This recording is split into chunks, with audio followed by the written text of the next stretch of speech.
Above the Law, a trauma-informed, appreciative approach to examining mayoral control of New York City public schools. I will now execute Cycle 3, Stage 4 of the Appreciative Informed Resonant Transformation, where I discuss the design I imagine for the phenomenon under study. In this video series, I will address the following questions. Cycle 3, Sustaining Transformation, Stage 4, Design. What renewed purpose does the resonance narrative evoke?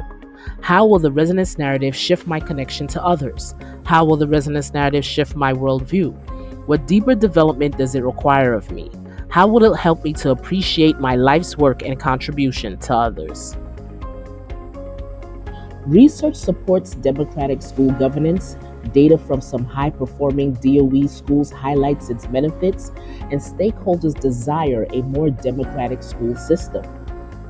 The renewed purpose my resonance narrative evoked is to continue to use my voice to advocate for changes to the governance structure of mayoral control, changes to tumultuous school cultures and climates utilizing research-based practices that focus on transforming the quality of communication, allowing teachers and other stakeholders to have a voice when planning for curriculum and instruction. How will the renewed purpose shift my worldview? To achieve my renewed purpose, I must shift my worldview of success as meaning existing as a regular member within dysfunctional, interconnected systems. Someone has to speak against wrongdoing within the school system, and since my photo seems to be hanging in a conference room on 40 Rector Street, it might as well be me. All my life, I've had to bear the burden of other people's pain. So I can withstand a few more bumps and bruises as I join other stakeholders in the field in advocating for the greater good. Then, the renewed purpose can shift my worldview through a revived understanding that while the weaknesses of New York City public schools might cripple the system as it seeks to survive multiple crises, my hope remains to build upon the school system's strengths and help to save it from its impending demise. Connection to others.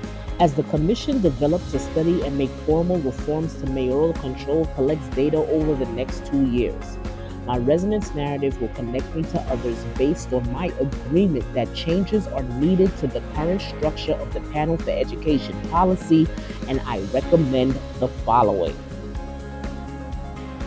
Balancing the structure of the Panel for Education policy to a 21-member panel, one appointed by each borough president, one elected by each CEC president, 10 appointed by the mayor, and a PEP chair chosen by the mayor based on a list of appointees provided by the New York City Council and the New York State Education Department.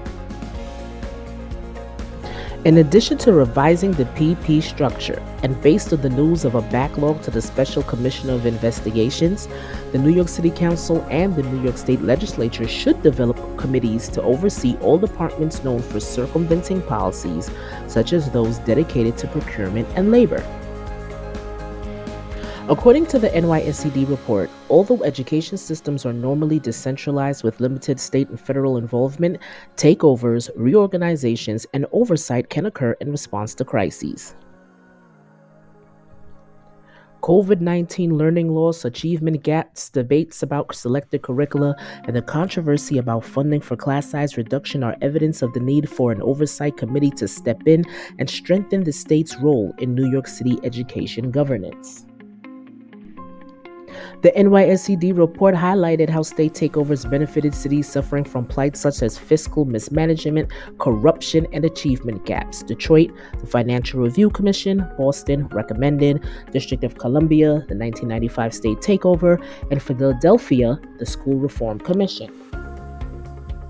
As attendees of the mayoral control hearings repeatedly discuss issues with budget cuts robbing schools of human resources while imposing ineffective curricular practices, it is safe to say that oversight from agencies with more power is necessary to meet student achievement goals or education outcomes.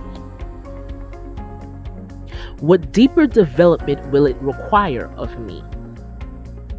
Gilpin-Jackson's 2022 Resonant Transformation cycle helped me realize that transformation remains challenging when ignoring how ongoing crises lead to trauma and how said trauma impacts our development and interactions within varying social systems. The deeper development required of me remains to understand and accept that while this situation happened to me, speaking about it is clearly the more significant concern, as the supervisory regime has not stopped its psychological warfare. Consequently, I have finally acknowledged the bad. I can now focus on using my voice to advocate for teachers and students based on collective perceptions of what's already good. Despite my past and current experiences, it is my responsibility to withstand the threats, bullying, and passive aggressive intimidation against me by some school leaders. Yes, some school leaders, people responsible for the well being of children in the largest school district in the country. Appreciation of life's work. Operating from resonance will help me appreciate my life's work as I join real soldiers in advocating for social change and challenging the status quo. I spent my lifetime being perceived through a lens of low expectations, and that's why I love teaching the most vulnerable populations. However, it seems as if my life's work has transitioned into building upon those experiences to serve as a change agent who truly believes in efficacy, equity, engagement, and educational outcomes as rights for all stakeholders. I know many people wish they could tell their stories, and I understand, because for years, I've been living the reason why they remain silent. The resonance narrative and the multitude of data I collected due to the supervisory regime's retaliation efforts has evoked a desire to dedicating my voice to be used in the field as a weapon of learning and transformation.